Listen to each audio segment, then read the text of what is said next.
Just visualize this. Somebody driving hard, weaving through. Yeah. Right? Beeping people, driving up the shoulder. You think it have, some soft music playing, some, Michael Bolton or something. So you never know. You never know. Get out of the way, boy. Get out of the way. I walked away from love once more. Exactly. No, but well, hello guys. I'm Rhesa Samuel. I'm Rhesa and Valdez. And this is Anything Goes. And Valdez, how you just dance to music? Should you be in a club and they're playing gangster music and thing? How you just dance? I don't dance to gangster music. You don't dance? What kind of music you listen to?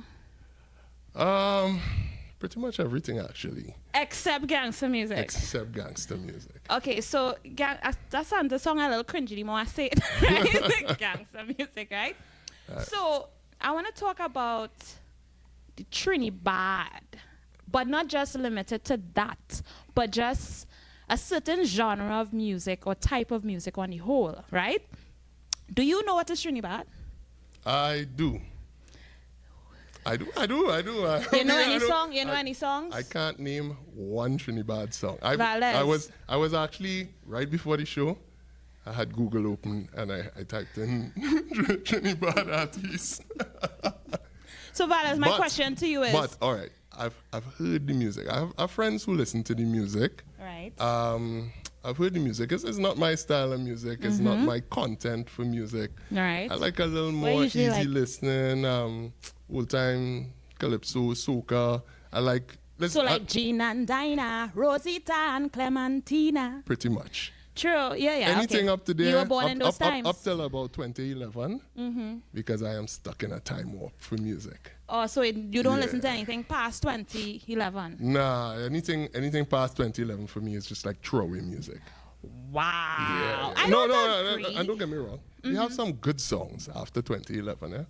But, I mean, you kind of associate music with a time in your life after you reach a certain age. Oh, okay, yeah. Uncle stuck in a little time belt. I actually know. I have a friend that don't listen to anything past 2006. Everything. Yeah, that's literally all he listens to. So I understand that, but I don't understand at the same time. All right, so you're Trinidad, right? For those of you who don't know, Trinidad is music that is from Trini, and it might be bad, right? But not bad in terms of awful music, but, bad as in bad man. You understand? But How about we say it offers a window into an alternative lifestyle in Trinidad and Tobago. So here's the thing about that. I have two thoughts about that. One is, the people who make the music, there's a chance that they're not necessarily engaged in the things that they say. And that is not just Trinidad. I've heard artists like 50 Cent. Now, I grew up listening to 50 Cent, right? Yeah, 50 Cent. I'll get to that. It's in my time window. Yeah, not like the recent ones. So you probably, if I started singing 50 Cent, no, you wouldn't know anything, right? You know, like after the massacre. Many Men. Yeah, I know Many Men. Yeah, you know them kind of thing. Yes. So the thing about it is, the music, even from those times, he said, 50 Cent said, he will talk about these things. He will, the drugs, the gangs, the shooting, and he wasn't really on that per se. Like, that was just this guy. So he was selling a product, but I mean, he wasn't using the product. He know what the people wanted, but he not really. A lot of times it's all an act. Like, I'm an actress myself, and I know sometimes it's a performance. This guy too, Tommy Lee Spartan, I think is how his full name is. Right? I honestly, I wasn't on the whole Uncle Demon and all them thing. I find I was like, I feeling a kind of way listening to it. If I somebody calling themselves Uncle Demon. Yeah. But to be honest, he came up with a song. Is a song.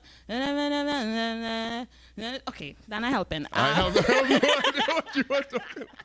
You was with me until the Uncle Demon. So he was like, in his song, he was like, basically that was just a facade. Like, you had a porno act to think. But there's also the ones who sing in the Trinidad and they legit in it. No.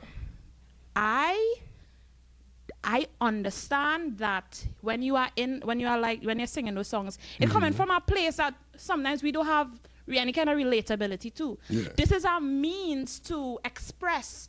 Some people leave the street life to sing, even though they're singing about that. And honestly, I understand. That is what you know, that is what you're seeing, and that is what you feel to do. Yeah, I understand where you're coming from. Yeah. But my question with this kind of music is, the damage that this music causes, because I sometimes think, I wasn't seeing it when my parents used to say it, because I will tell you the truth. When I was young, to me, like, my parents would complain about dub music being controversial. No, but I mean just dub I music. Just personally don't like dub. I don't like the message Shabarang sending. Yeah. And then, we move on to a different stage, and, the Vibes Cartel and those kind of guys, people inside there, the music was vibesy, but the message, some of the songs, etc., persons like him and, in that circle, they used to raise some questions. Is Trinidad another iteration of this? But the thing is, when we got to the point where Vibes Cartel was considered controversial, if you go back and listen to dub sounds soft. Compared to that. It sounds soft compared to... It sounds like a Taylor Swift. Yeah. You understand? And then now you listen to Trinidad music, and you kind of listen to Vibes Cartel from then, and it's like, whoa, these guys take it to the next level, beyond, singing about what those guys were singing. And, in the days of dub, people were saying, okay, dub encouraging all kind of sexual vibes around the youth and all of that. Yeah. And then, later on, dancehall encouraging a lot of violence and whatnot. Yeah. And then now, Trinidad music, we have a crime problem in Trinidad and Tobago. People might want to draw a parallel between the music and the incidences, because think about it like this. A lot of times when we have people committing crime, etc., man, they ain't robbing no store to Ed Sheeran. When your legs don't work like it used to before, give me 5 bags of cash. Exactly. So it is, is it that the music influencing the people, or is it that the music is evolving on its own? And then what's the next step? What goes on beyond? So let me ask you this. Has crime always been a problem in Trinidad? Yes. Yes. It's been a problem. Crime has always been a problem, regardless, right? Now, the emergence of Trinidad is just a few years ago. I would say, I think K-Lion probably would have been a forerunner in that, one of the artists, right? That was a few years ago that we term it Trinidad.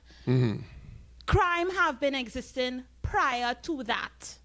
Music and different, those kinds of music, even if you don't listen to Trinidad, you can listen to literally any other genre of music. If that's the argument now, to commit, like, people, if it is you want to be motivated, because that's a thing, they make the block, they drive around, they get anything, or whatever. But I don't think there is, while yes, music is very powerful and influential, I don't think necessarily that it has to be a direct correlation of, because this music is happening, people engaging, the crime rate going up. Because the reason why a man might rob a place, I'm not saying I condone any robbery, but he want to feed the family. He have other factors. Yeah, there are other factors and that have involved. nothing to do with the music. He must even listen to music when he must listen to country. Who knows, right?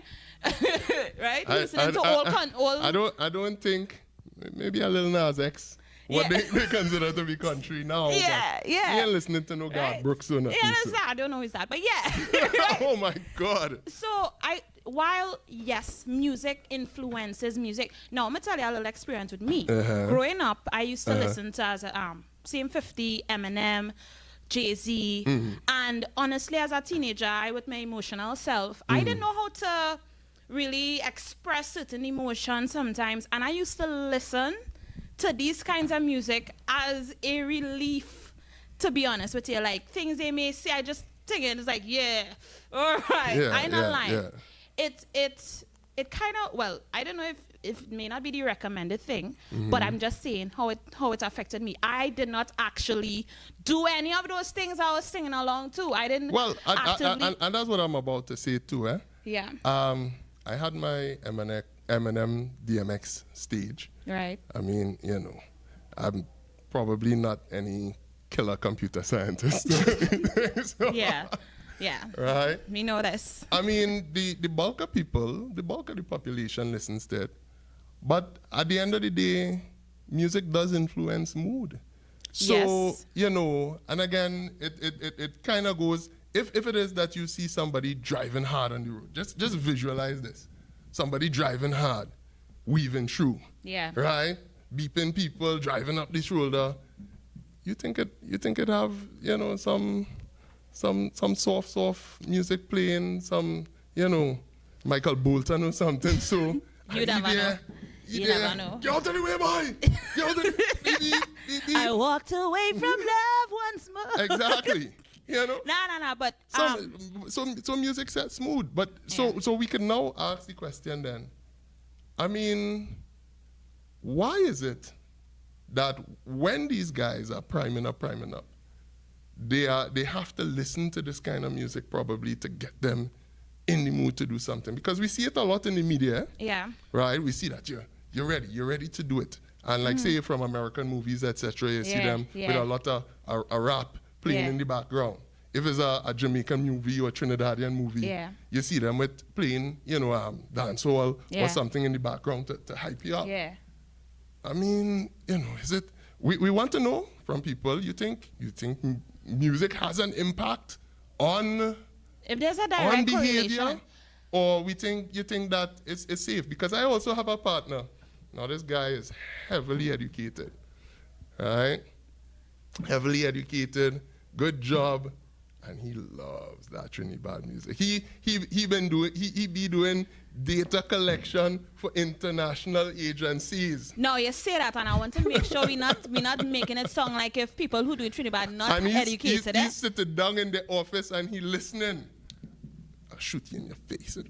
Sometimes that has helped me work. No, I'm gonna tell you, like for the Trinidad, I know I listen for, I know what it is. You know about the Midnight Rubber?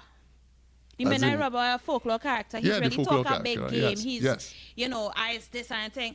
And sometimes, honestly, I have a different perspective when listening to the Trinidad. I look at it as a way of expressing the anger, like putting up that even whether they are genuine or not. I know there are those that are genuine. So you consider it to be not like it might be a cause and effect, and then that effect creating a cause.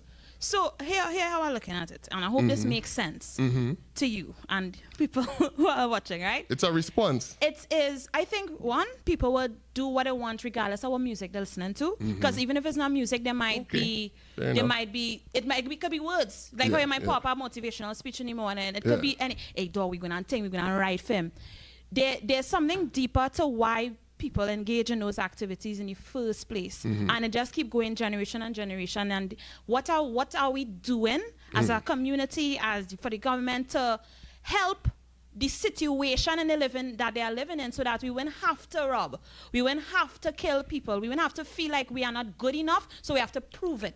There are things that these youths are going through that the only means or way to get it out is by that. No, I'm not saying that I'm condoning thing, but I understand at the same time, right? So, last question from me. Do you think that this music would exist if it is that, let's say we had a different kind of society, the government was probably doing a little more to help, we had a reduction in crime, persons growing up in a little more stable home, do you think then that this music would be a thing? Life and humanity is always happening. I think an outlet you'll always have an outlet, because this type of music, who knows, because trends could change, and who knows what kind of other kind of music it will go into, right? But honestly, I like the fact that if you take it in, you'll find that there's a lot of creativity and they are so talented, right? I've seen that people who used to sing gospel, and they realize, okay, getting more traction in that way, so they go into that. So you understand what I'm saying? But people had to eat. People had to eat. So it's more to it. Sometimes it's just to eat. You're making music, hey, that's what going. Let me go in this direction. Let me like Tommy Lee and 50. Let me put on a facade. Let me do this. So it really can't. I don't think. Well, anyway, I don't talk about anybody, right? I don't know that really like. We're gonna have to put a beep over the name you see earlier too. Yeah. No, it's fine. That's fine. Like it's a known thing. It's nothing secret. Okay. Right. So I would say sometimes So the creativity, the lyrics, you just listen. It's like they have. This is like I would never think about that metaphor. I would never. They are talented. They are intelligent. Don't get it twisted. And I personally like how the beats a song. Yeah. Sometimes I just like the sound. The it have a certain kind of airy sound to it in the background. Sometimes that's all. You're driving and you're not thinking, okay, I listen to this and I go in and shoot up somebody tomorrow riding on the ends. Not necessarily, right? So while we do not condone or promote the things that are necessarily said, I still feel that I understand why and where they're coming from. No problem. Yeah. I have a question. A question to pose to you after all of this discussion. Yes. How does somebody know if they're ugly? When they are never complimented. Thank you, folks. Yeah. That's our podcast for this week. Yes. We'll see you all Tell in us the next what one. you think about Trinidad or even music on that whole in that genre.